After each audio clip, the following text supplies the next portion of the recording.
Donc, l'étape finale, c'est ton décor. Eh ben, pas du tout. C'est juste le plot qui a décidé de nous amener ici.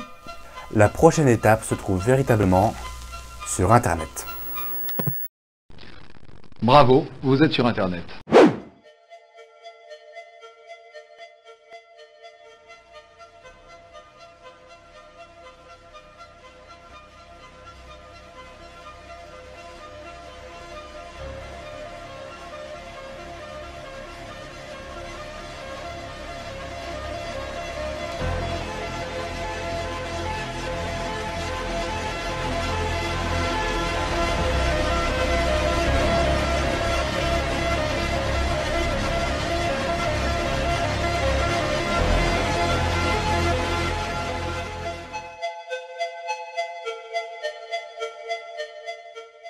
Bon, nous avons vu que les clips, c'est pas seulement les Beach Boys. C'est aussi des essais avant le cinéma parlant, c'est de la comédie musicale, c'est du théâtre filmé, c'est du court-métrage un peu abusé, et nous voilà, aujourd'hui, sur Internet.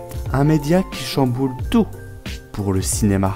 Alors je ne vais pas te faire un cours sur les nouvelles technologies, mais en gros, voici ce qu'il faut retenir.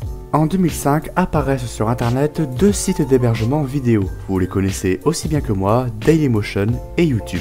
YouTube étant celui qui nous intéresse pour le cadre de cette vidéo. Ce site d'hébergement va apporter un souffle de réalisation indépendante. C'est un moyen de faire partager sa passion du court-métrage. Enfin, maintenant plus trop, mais à l'époque, c'était vraiment le média nouveau et à la mode pour exprimer sa créativité. Et puis, parmi toute cette créativité viennent peu à peu les clips sur YouTube. D'abord les clips sortis par les artistes qui gagnent des récompenses, puis ceux qui passent sur les radios. Et c'est à peu près dans les années 2010 que les artistes indépendants commencent à publier leurs clips sur Internet. D'ailleurs, si tu veux, voici une petite liste de mes artistes indépendants préférés qu'on trouve sur YouTube. Je te laisse observer. Et comment il fait ça? Et aujourd'hui, pour parler de cet avant-gardisme sur Internet, nous allons partir au début de YouTube. À cette époque, j'avais 7 ans. Ah, tu vois, je pensais que je... Bah alors, qu'est-ce qui t'arrive? Coup d'yeux? Comment t'as deviné? Il est assez difficile de parler d'avant-gardisme par Internet aujourd'hui, et pour cause, les clips avant-gardistes de l'époque utilisent des techniques d'illustration qui aujourd'hui sont devenues des normes. Afin de parler au plus grand nombre et de commencer doucement, prenons l'exemple du clip La Quête de Orelsan.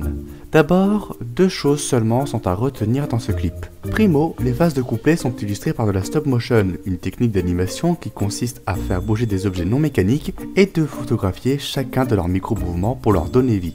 Et deuxio, concernant le refrain, il est filmé directement en live servant de transition entre deux âges. Et donc ce délire de mélange technique existe grâce à Internet depuis 2010 par le groupe de pop Okego.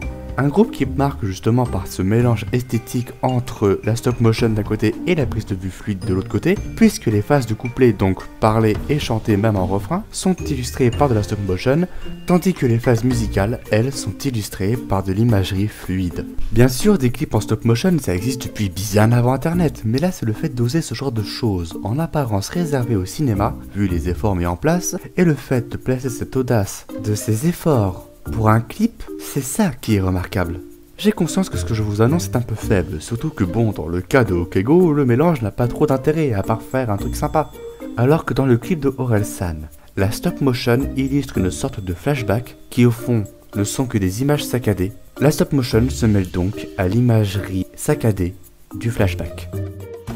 Et pour retrouver un clip qui propose ce même mélange de techniques, retournons un peu plus vers le futur du passé, à savoir en 2019, pour analyser le clip d'un artiste vraiment indépendant du nom de Alexis, qui a décidé donc de clipper sa chanson « Ça fait quoi d'être grand » qui parle du passage à l'enfance à l'âge adulte. Nous n'hurlerons pas au plagiat concernant la similitude des paroles et des clips. Ce qui est à noter dans le clip de Alexis par contre, c'est sa même utilisation du stop motion, rappelant donc le flashback, durant les couplets et utilisant aussi des matériaux de l'enfance. Ici des bouts de dessin et chez Orelsan de la pâte à modeler. Alors pourquoi utiliser ces matériaux me direz-vous?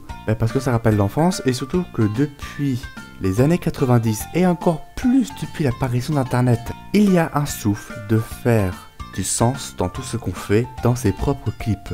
même si cela n'est pas un court-métrage. D'ailleurs, dans toute forme d'art, tout analysé est théorisé et partagé au monde entier. C'est pareil pour les clips qui sont aujourd'hui analysés et théorisés et encore partagés au monde entier pour être encore une fois analysés et théorisés. Et pourquoi s'embêter à tout vouloir analyser et tout vouloir théoriser?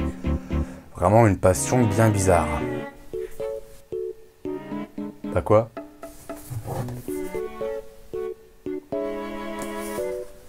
Bref, nous retrouvons donc ce délire de mélange esthétique dans les clips d'aujourd'hui. Autre chose de remarquable aussi, et encore chez Alexis parce que j'aime bien cet artiste, parlons d'autre chose qu'il a osé faire dans 2 autres de ses clips. D'abord Vie ta vie, qui traite d'un sujet assez grave. Mais de quoi parle la chanson? À ce point? Et encore, c'est pas le pire pour YouTube. Oh!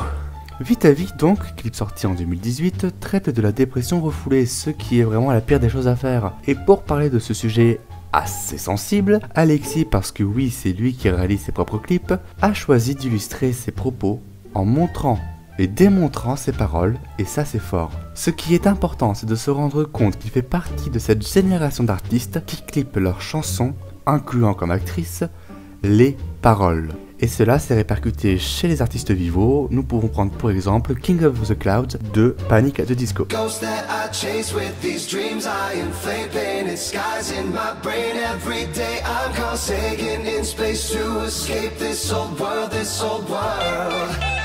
Voilà pour ce petit phénomène. Bon, apparemment la vidéo traîne un peu, donc traitons vite fait bien fait d'un dernier sujet, encore une fois très sensible, dont parle Alexis dans Le jour de ma fête.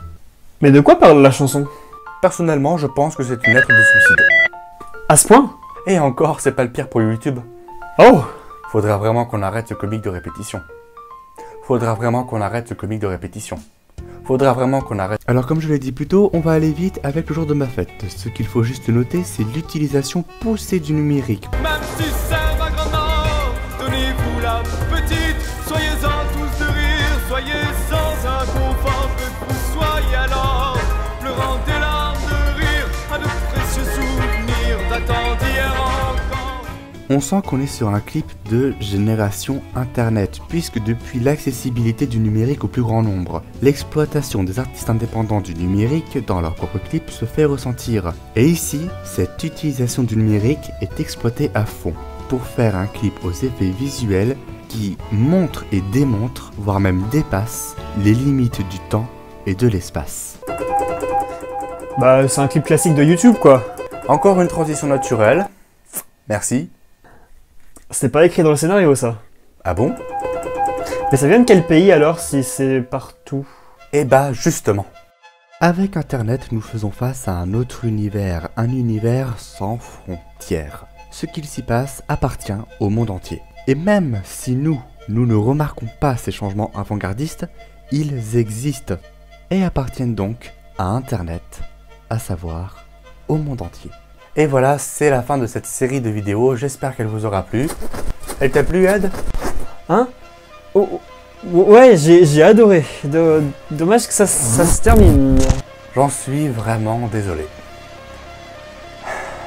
Mais rassurez-vous, ma chaîne YouTube et ma série sur le cinéma et la musique est loin d'être terminée.